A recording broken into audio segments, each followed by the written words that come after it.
अस्सलाम वालेकुम, क्या हाल है दोस्तों? ठीक हो? मैं तो सारे पे यूट्यूब चैनल नोमी व्लॉग और दोस्तों जरा से चैनल तो पहले बंदा भाई जल्दी से चैनल को सब्सक्राइब और बेल आइकन घंटी का निशान प्रेस कर दे। दोस्तों आज दी मजेदार वीडियो करें शुरू।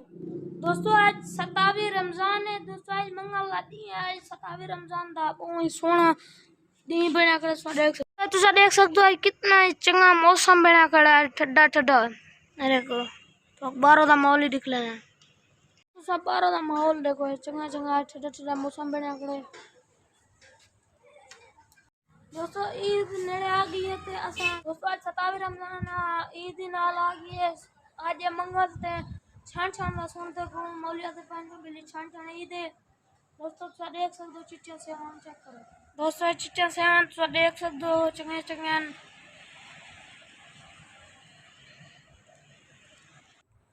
दोस्तों जब सारी वीडियो अच्छी लगी है जल्दी जल्दी से चैनल को सब्सक्राइब और बेल आइकन घंटी के निशान को प्रेस कर देवे। दोस्तों आज मजेदार वीडियो करने पाते हैं एंड